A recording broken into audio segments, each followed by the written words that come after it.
Good morning, everyone, and welcome to today's Exploring by the Seat of Your Pants Hangout. My name is Joe Grabowski, and I'll be your host for today.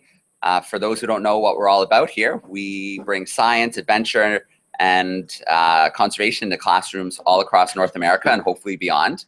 Absolutely thrilled to be connecting to Melbourne, Australia today and being joined by Kate Leeming. So Kate is considered one of Australia's leading female explorers.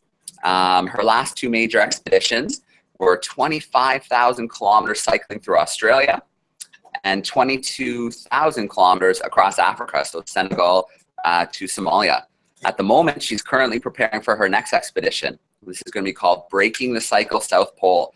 So she's working towards becoming the first to cycle across the continent of Antarctica via the South Pole. So absolutely amazing. If everything goes as planned in December, it'll be an 1,800 kilometer supported journey, taking potentially 42 days with temperatures as low as minus 40 degrees Celsius. So an absolutely amazing undertaking. Kate, so excited to have you join us today, staying up late in Australia to share your adventures, your passions, and your upcoming project. Yeah, it's absolutely fantastic to be sharing my story with you today too. And it might be 1 o'clock in the morning over here, but I'm pretty excited still. Maybe a cup of coffee or two, but I'm here. I'm good. Yeah. So yeah, very excited.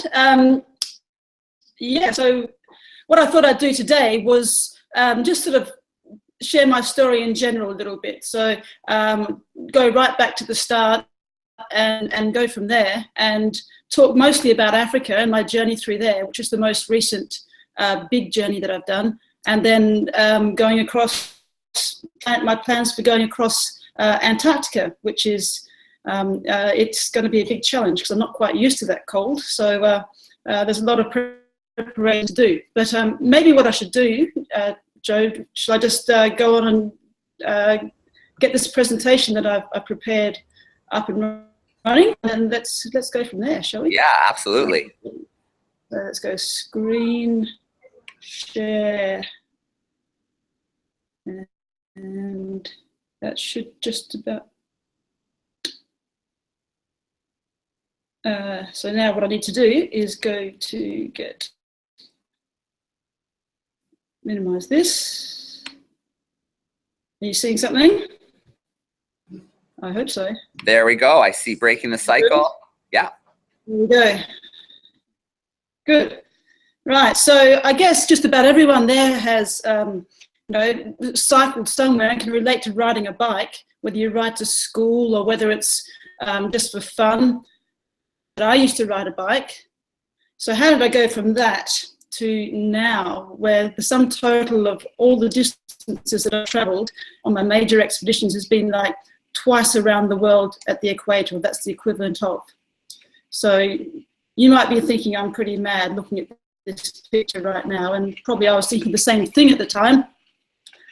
But now, here there was something like 360 kilometers of that kind of surface on the Gun Barrel Highway going through the central Australia. And I was carrying about 50 kilos of weight on there as well. So, but you really got to think of the positives. And so for me, I was thinking of the positives and, looking at how to get through rather than what will stop me. And so now when I think of, I used to get really annoyed when someone used to call me mad, but now I don't mind because I think of it as making a difference, which is what I try and do with each of my journeys. So here's a few insights into my story. So someone who inspired me very much to explore by bicycle was my great-great-uncle, William Snell. And in 1897, he became the second person to cycle across Australia when he cycled from Western Australia across to Melbourne to propose to his childhood sweetheart. Unfortunately, she said yes, and they were married, and he put her on a boat bound for Fremantle, and then he cycled all the way back again. And so he was someone who inspired me very much. And I grew up on a wheat and sheep farm in Western Australia. And then, went to primary school and then down to Perth for my secondary school where I was a boarder, and university. And I didn't really know what I could achieve on a bike. And that wasn't until I travelled to the UK for the first time.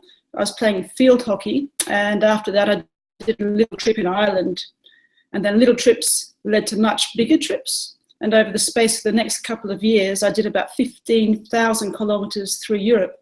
And this was just really my personal discovery of Europe. So, and this is where I really just, found my passion. And, I didn't know what it was going to bring, but it was just the most incredible experience. And so what I'd really, really encourage everyone here who's listening today is to really explore to find what your passion is.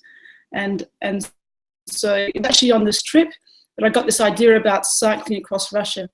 And I guess the reasons that I really love to travel by bike, firstly, it gives like a really incredible connection with the people in the land, because you're moving quite slowly, so you can meet people and really share stories with them. And then, it gives a great sort of sense and a perspective of how the world fits together. And I just love this idea of bringing a line on a map to life. And so back to Russia. So this idea of cycling across Russia, no one actually cycled the whole way across before, because it was previously there were lots of places that you couldn't go when it was a communist place. So so I organised that, and this is a picture of us, myself and my friend Greg Yeoman and some Russians arriving in Vladivostok. So that took us 5 months, and there was lots of celebrations going on because we got there a day ahead of schedule. And that was despite going through the swamp. There was 1,500 kilometres where there were no roads at all marked in our US air military maps. And I broke a rib on the step, and there was lots of troubles, but we got through. So it was really about sticking to the goals and sticking to my plan. So that was a very exciting journey, that one was. And in fact, all of my journeys, the one that Joe mentioned earlier, the Australian cycle expedition, that was a fantastic 25,000 kilometre personal discovery for me of my own country. So I've been travelling all around the rest of the world, but I hadn't really seen my own country. So what better way to see it, actually, than from a bicycle? So actually 7,000 kilometres of that were off-road through deserts and on rough tracks, including the Canning Stock route, which crosses 4 deserts. And so it was just an amazing way to see my country. And it was here that I got this idea about Africa. And I guess with Africa, we've all heard stories of it being quite a difficult or dangerous place to get through, and I didn't have the confidence to go there.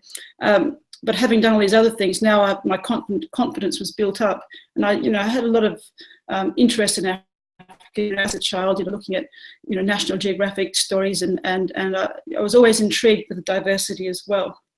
And just to give you an idea of the size of Africa, because it just looks like a map, I guess, but if you were to take the whole of Australia or the whole of mainland USA, it would fit into about half of the Sahara Desert. That's how big it is. It's the second largest continent. And so I was looking at trying to get a good idea, and that's one of the most important things, is to really get your vision right. And I used to be a teacher once upon a time as well, and I have this real passion for the importance of education. And so I was looking at this map showing where the countries are in Africa with the most need of improved education. And I could see this band of countries running east across Africa, across the base of the Sahara. And so that's how I got my idea. And so when I looked at the reasons for why there were problems with education, then I see that is actually, I had to look at all the causes and effects of extreme poverty. And so my route plan, so it took me about 18 months to organise this and to put it all together. But my route was actually a 22,000 kilometre journey. And you can see I went a little bit off track there. I didn't just get lost, by the way.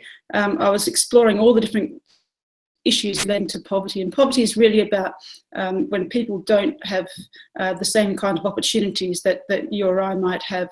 And so it's quite a complex thing, and I was trying to explore all the different things. So whether it's improved education or improved health, improved livelihoods, that kind of thing, improved farming. So that's what I was doing. And so this was the most incredible trip. So I'm going to take you through some of that. So it took me about 18 months to organise it, to get all the money together and to get the team together. And finally, I got to the start. And this was actually in the most westerly tip of Africa. And it was just I was feeling sort of quite exhausted because I was, you know, it would be really tough to pull everything together. I had an education program for kids back in Australia, and they were all waiting for me to start. And I had all pulled all these things together, so I was quite exhausted, but I was really excited about the journey. This time, usually I just travelled on my own or carrying everything, but here, because we wanted to film it, I had to get a support vehicle. And so the guy standing next to me in the middle, John, he was the most important other person, because he was driving the vehicle, and if the vehicle broke down, it doesn't matter how good I am on the bike, or my friend Daniel on the other side, who did the first 3,000 Ks with me, you know, it wasn't going to work. So that was my team, and the first cameraman, Paddy. So setting off, it was very quickly into this incredibly diverse continent, and you know, I might as well have been a Martian here, I think, to these people. We were going through Mauritania, which is in the desert, sort of on the edge of the Sahara Desert. And these people just, yeah, they were quite shocked at us. And then, you know, the cultures were changing all the time. We kept meeting all different people. These were nomadic people, and we were sitting under a tree and having some nice lunch in the shade of a baobab tree. And these women and children, young women and children, came by, and they were a bit scared of us to start with. They seemed to be a bit scared of the boys. So, but when I got up, they weren't so worried. So I went across and got my camera and sort of took a snap of my friend Dan, and then sort of showed them the back of the digital camera, and their eyes just about popped out of their heads because they'd never seen anything like it before. And then they really all wanted their photographs taken. So it was a really fantastic exchange. And it also gives you a chance, you know, traveling through these places to really get a taste of what's going on. And here this was a coma woman, and there's only about 3,000 or so of these people left on the border between Nigeria and Cameroon. And I was tasting some little wild figs that they'd picked up in the trees. So they just tasted like dried figs. They're beautiful. Maybe you don't like figs, I don't know, but I thought they were beautiful. And all the time we have to, I had to really keep an eye on the big picture, because this was a massive journey. It was 22,000 kilometers through 20 countries over 10 months. And so I had to keep the timing right, because it had to fit in with the seasons, because we had to couldn't go through the Sahara in the summer. That had to be in the coolest part of the year. And then we had to cross the Equator, which is tropical, so it gets very rainy and wet. So we had to make that work, and I had a certain budget, so I could only go for a certain amount of time. So, and then there'd always be obstacles. So when I fell off my bike, and that happened a few times, but that was the worst one in Cameroon, you just had to get back up on that bike and keep going, to be honest.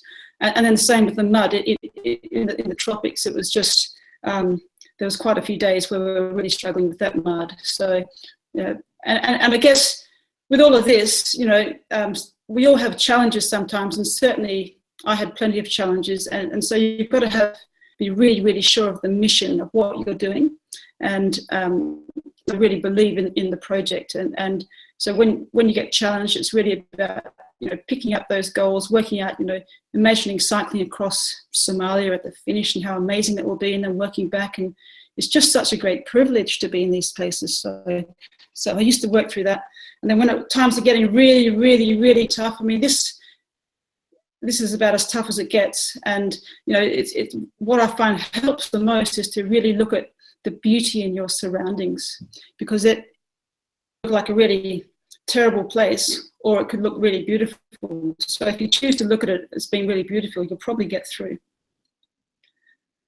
And I was visiting lots of different projects, about 15 different projects. And as I said, education was something that was really important to my heart.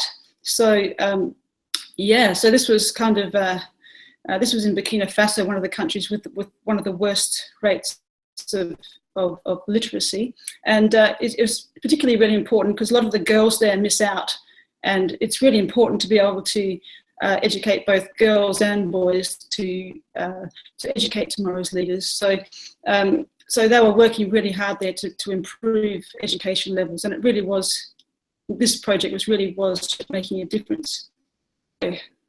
Now I'm going to take you right across the other side of the continent. This was going through North Kenya. There's big stony deserts out there. There's 400 kilometers of that kind of stuff, which was rattling me around because I don't use suspension or anything because that might break. So this was pretty tough. And then I'm taking you into Ethiopia now. And meeting up. We met up with the very first youth conference in the Afar region in the Ethiopian desert in the northeast of Ethiopia. And this was the end of their conference. And I mean, these people had walked, they're nomads, and they'd walked hundreds of kilometers to meet all these youth for the first time.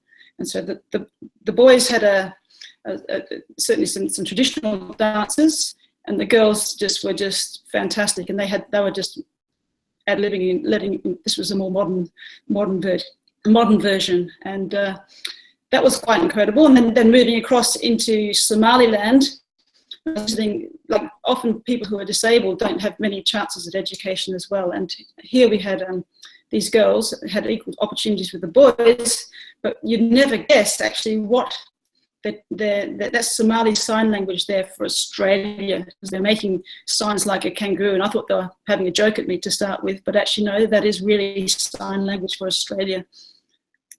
Now, just to get to the finish of that journey, and just to show you a little tiny bit of geography so you understand, the most easterly tip, which is at Harfun there.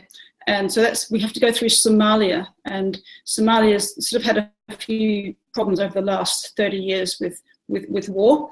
And rather than give you too much information here, but the green parts are the bits that were being controlled by extremists, and they were very, very dangerous. We couldn't go through there. I didn't just show up at the border and expect to get in. I'd been planning this whole journey with the government of Puntland, so the brown bit is Puntland there. I've been planning that journey even before the start of the trip, so the whole government came on side from the president down to look after us, and so that's the only way we could have ever got through. And so there's lots of sensitive areas, but I'll just show you a little bit. So the president himself actually loaned us his guards to protect us, and that was quite an honour, especially at the time during the war there. And so we had to, this last 600 kilometres or so, we had to go up the main road, and then we had to cut across for the last just under 400 kilometres to the finish, totally undercover actually. So no one really knew where we were going. In fact, we got lost a couple of times. So we had a couple of ministers with us, and a couple of bulletproof vehicles, and my sister had come for the last 10 days, and we had the cameramen, and they were all protected. And it was just this surreal feeling of going across these plains, and again, feeling like it was an incredible privilege, and just trying to put everything in perspective. So I'd already been going for like 10 months, nearly 10 months. And this was us going out the last little peninsula, out to Harfun, the ancient town.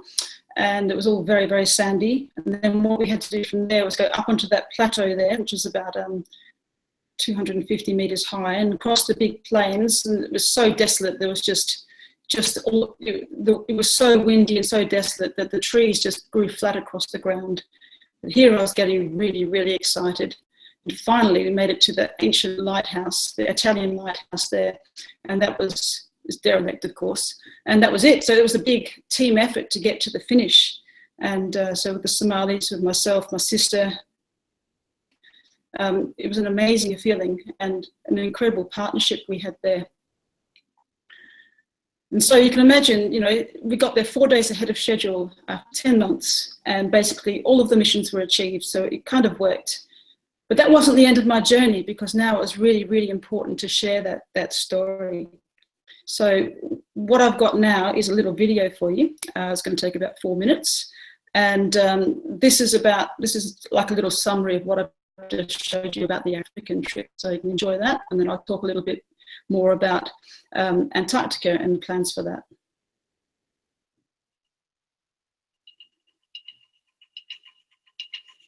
This was a journey like no other, a world-first achievement. For me, it was a quest for knowledge and understanding. I rode 22,000 kilometres over 10 months across 20 African countries, facing just about every condition under the sun. My name is Kate Leeming. I'm a sports professional, an adventurer, and an explorer. On this ride, I had to confront the realities of some of the poorest people on Earth.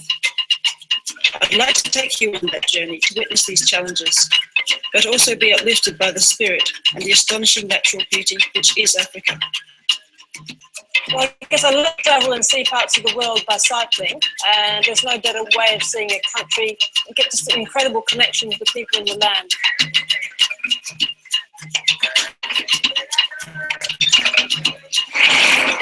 We're going along at quite a steady pace now, 22, 23 k's an hour. Trying to do a big day today, 130 k's, 135 k's. If we keep going at this pace, we'll be just continuously cycling for about another 5 hours. 40 degrees every day, seriously hot, and my body wasn't quite up to conditions, so I was struggling physically for a while there. I can't keep any food in my system, so I've got to keep drinking.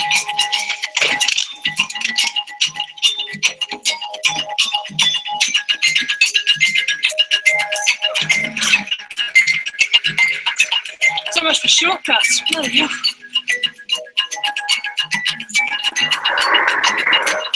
So you feel?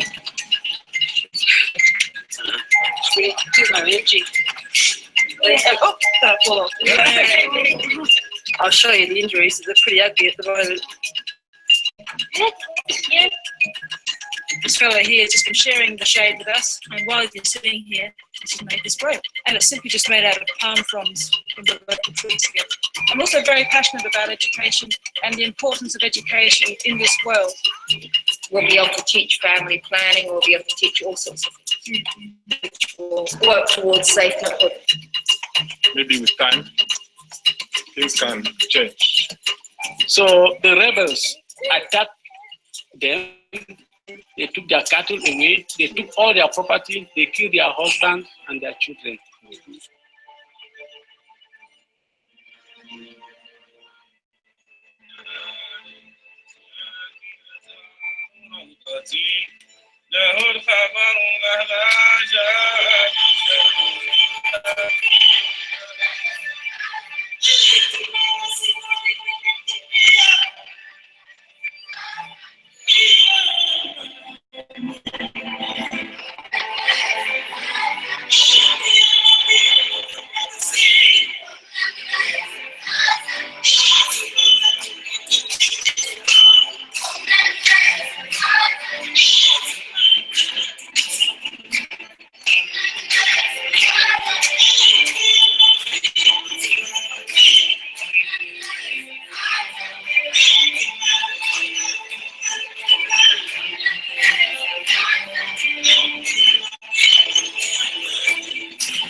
This is an adventure which hopefully you'll be inspired to learn more about Africa. It is about the causes and consequences of extreme poverty, but in particular the positives, what's being done to give a leg up rather than a hand up.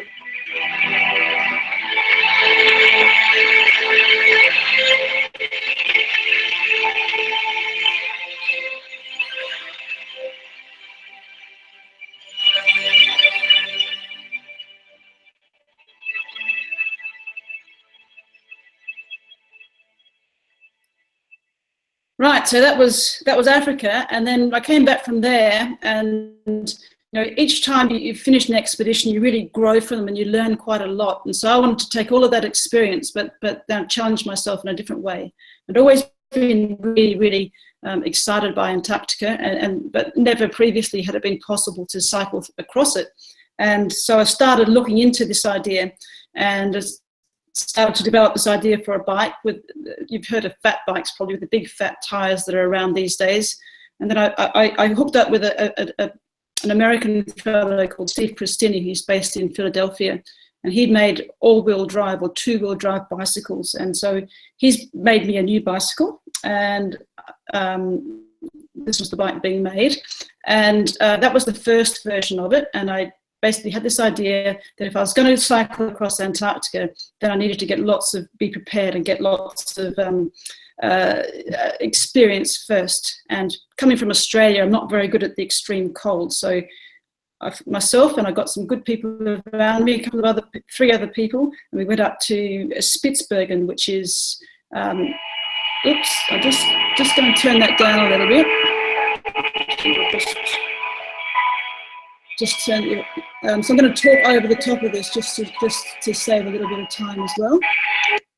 Oops. So these are islands that are well above Norway, so they're level with the top of Greenland, and it's true polar conditions. And so we went out there and we tested this bike, and we made some nice little films about it, and basically we determined that it was going to be possible, but the bike needed a little bit more work as well. So it's quite incredible, you know, cycling in those really cold conditions. About -30°C is the coldest that it got there. And so there's a lot of different skills involved in managing that cold. So again, you know, I was learning all the time with that. So from that, I've come back to Australia, and I've been trying very, very hard to get the sponsorship. Because it's a supported trip, it means it costs quite a lot of money. So the hardest thing about this, as with many expeditions, the most difficult thing is actually getting the expedition up and running and putting it all together. And hopefully you'll be able to share this whole journey with me as we go. So if I can find the funds, as Joe mentioned, if I can find the funds, I really plan to start almost this time next year, next December, in Antarctica.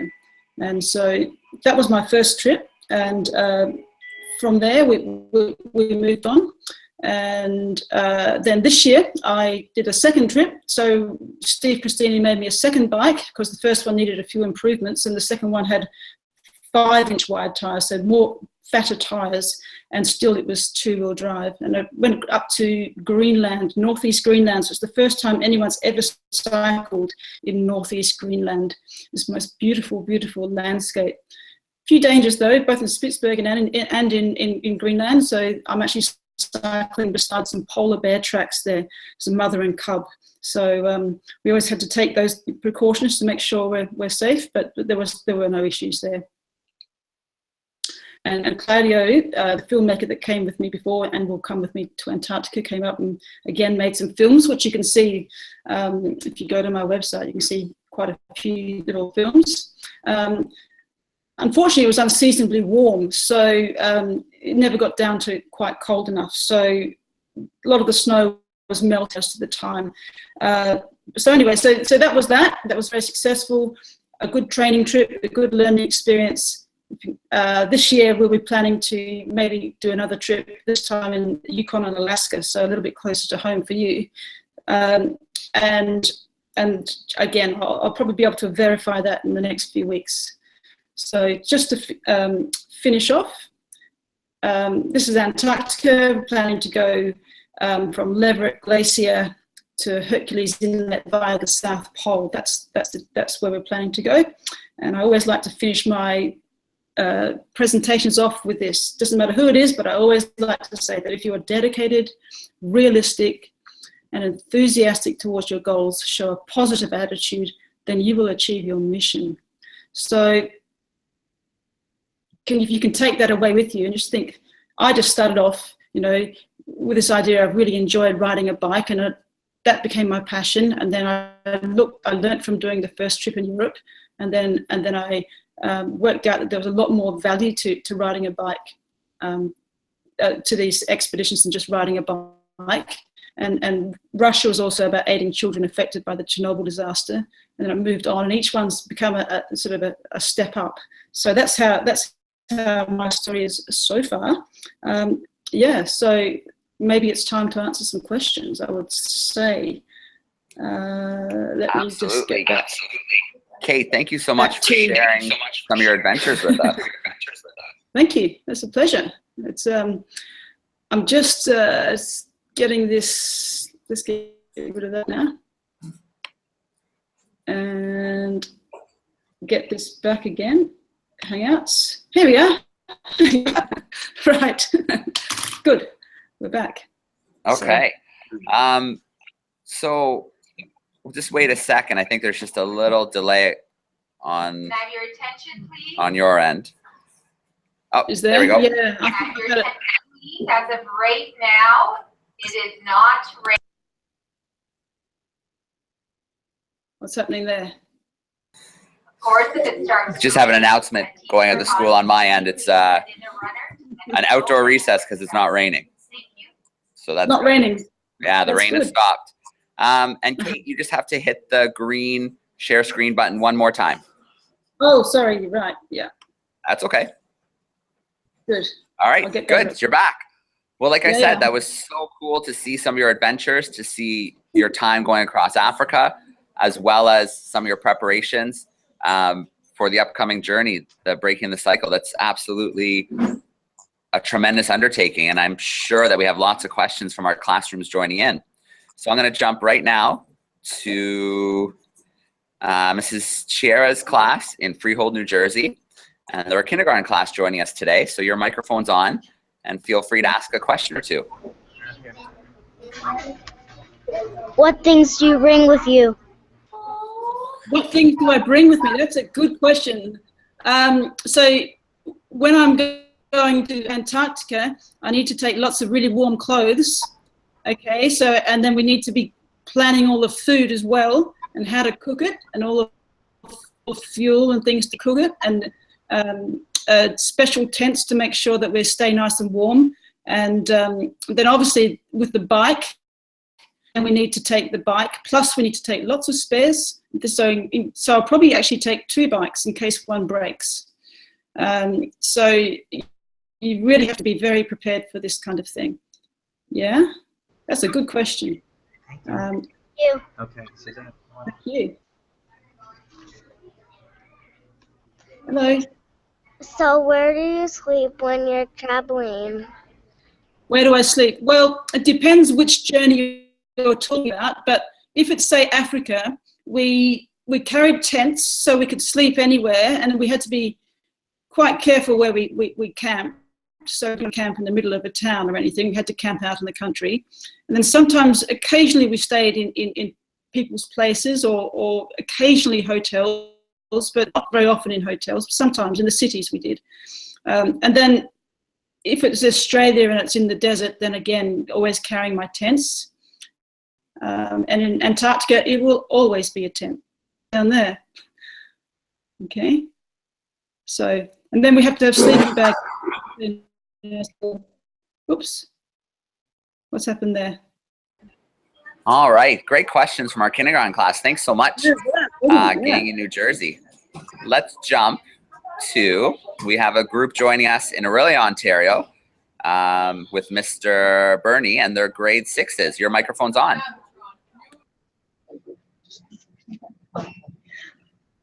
If you have a garage, where is it? Pardon, I didn't quite want to say it again. If you have Sorry. a garage, where would it be? For your bike? For your bikes.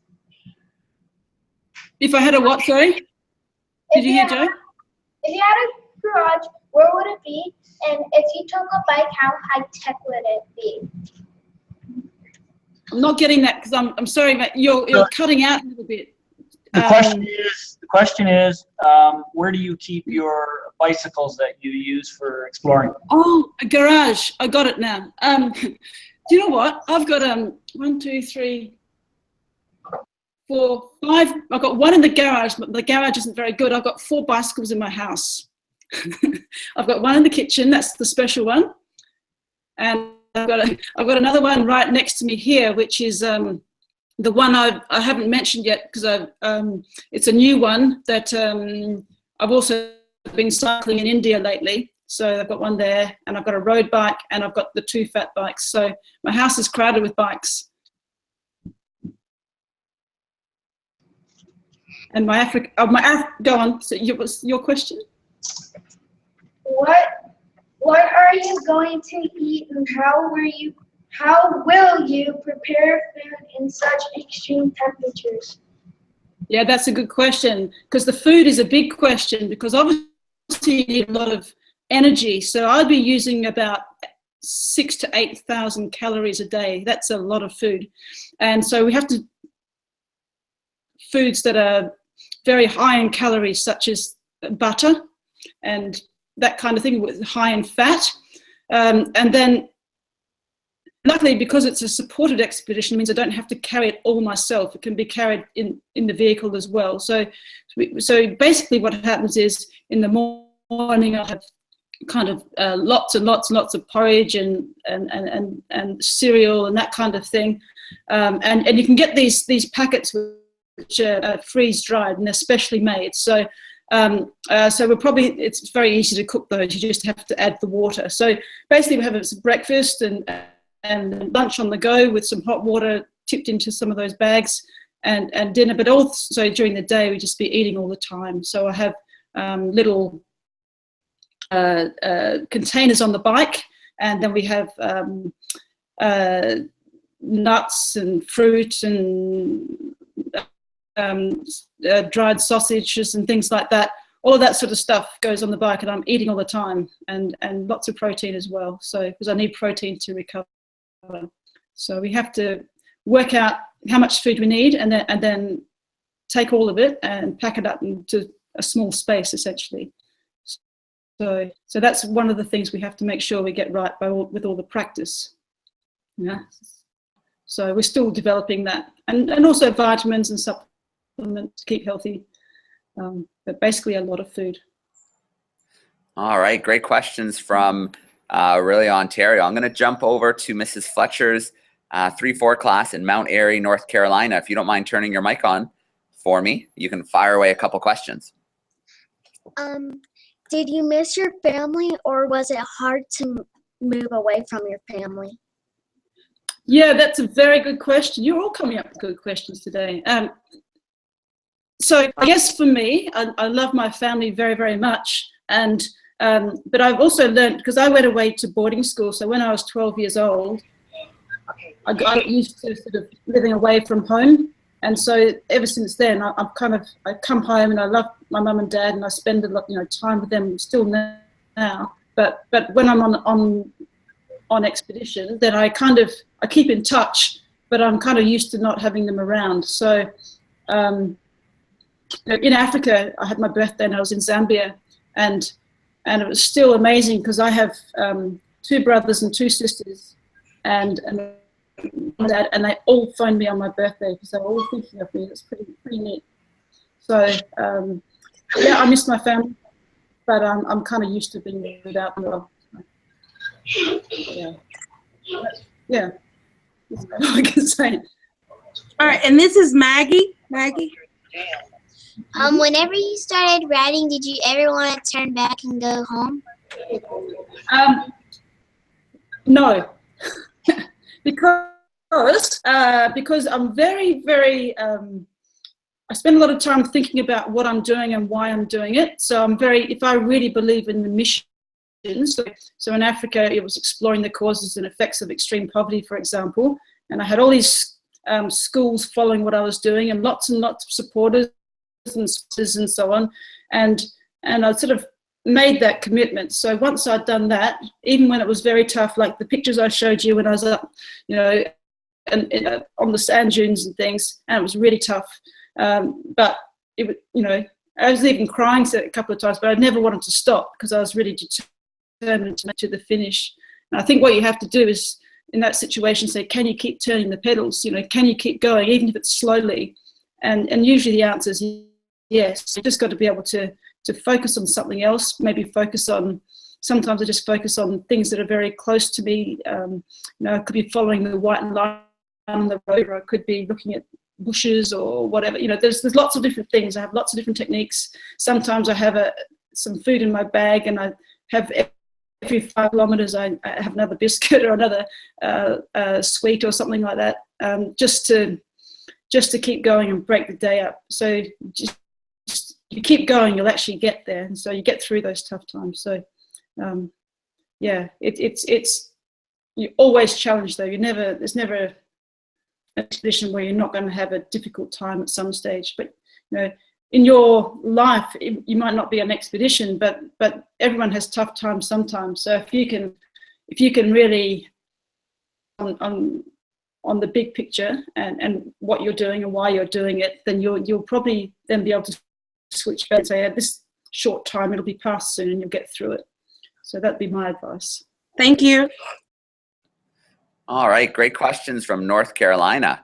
I'm going to jump over to Mrs. Kaiser's grade 5s in Freehold, New Jersey. I'll pop your microphone on and go ahead with your questions. You said you would bike in -40 degrees. How do you train for a challenge like this?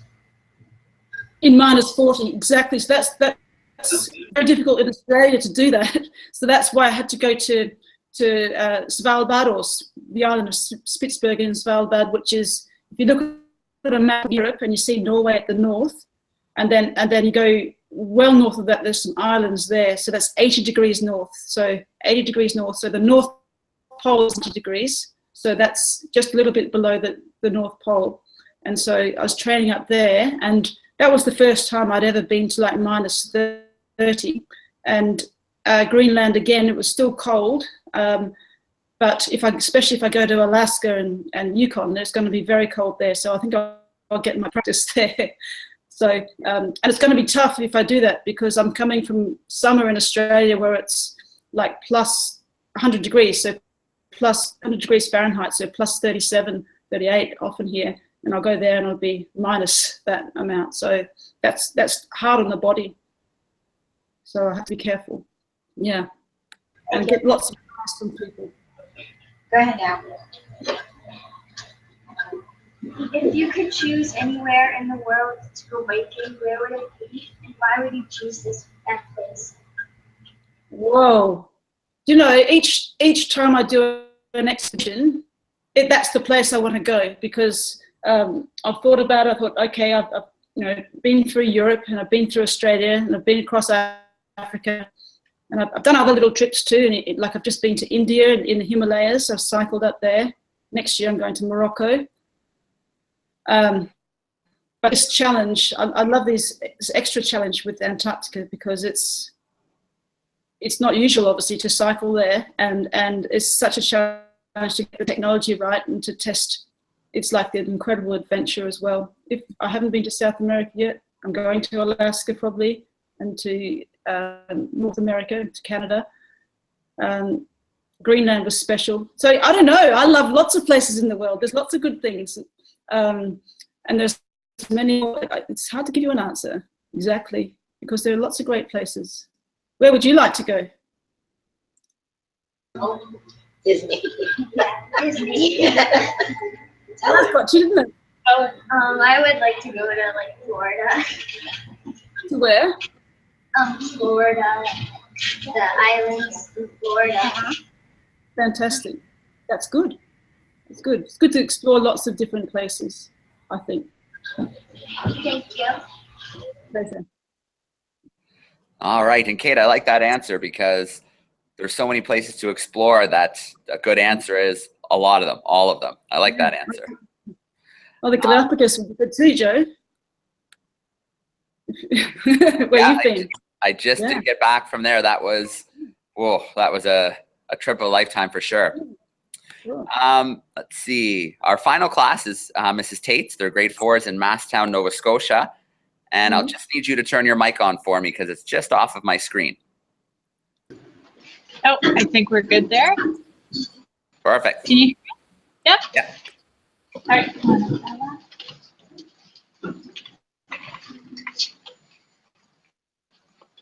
How long does it take for you to pack?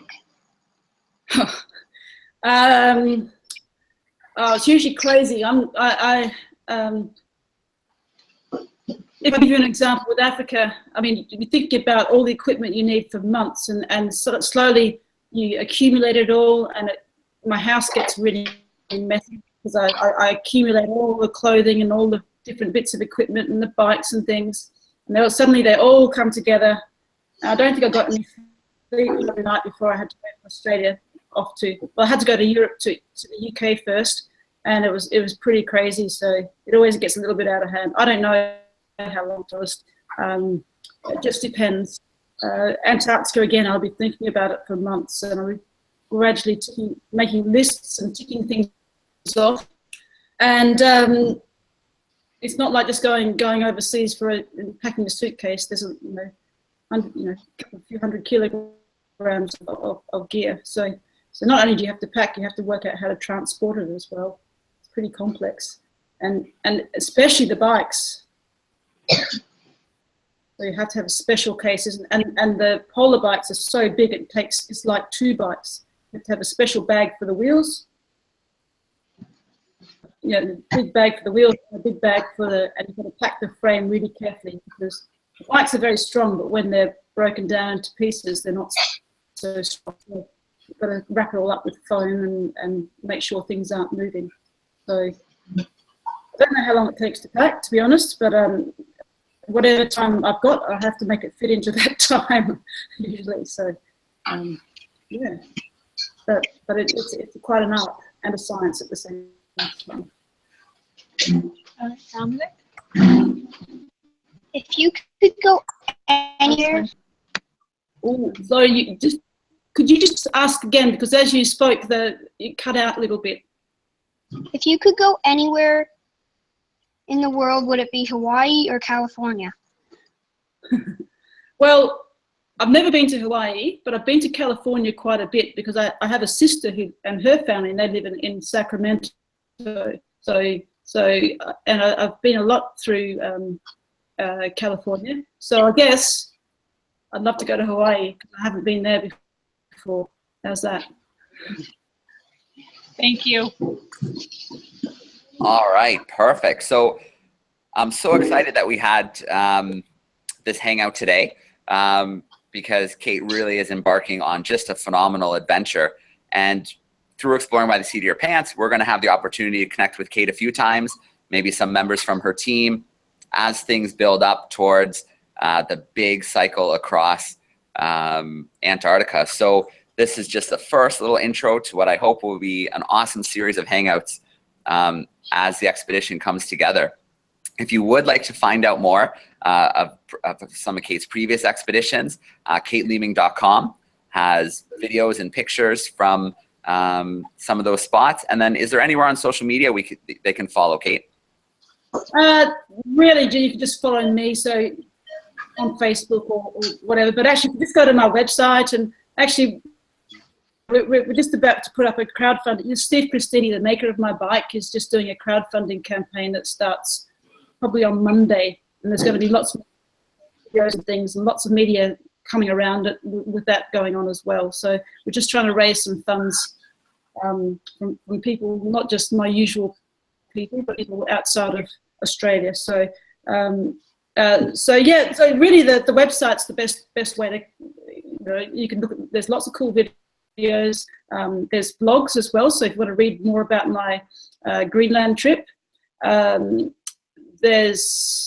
got books, all sorts of things. So yeah, there's a little bit about each of the expeditions on the website. So a bit about Russia, and there's lots of pictures and a couple of videos, and a bit about Australia again, and then also Africa. There's quite a lot there as well. So that's really the best way to do the research. Yeah, that's the best at the moment. We will have a new website in a while, but it's not ready yet. So just follow katelyn.com. All right. Well, once again, Kate, thanks so much for taking us into your world and your preparations. We can't wait for the next hangout to get the update. What I'd like to do at the very end is we turn on the microphones of the classrooms. We give them a chance to say goodbye and thank you, and then we'll sign out for today. Sounds brilliant. I've had a great time. Thanks, Joe. Thanks, everyone, for listening. All right. Microphones are on.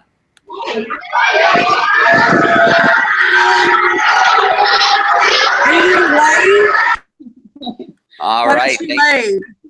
Thank you, everybody, for today. Enjoy the rest of your days or your day, and we'll connect with Kate again soon. Thanks, everybody.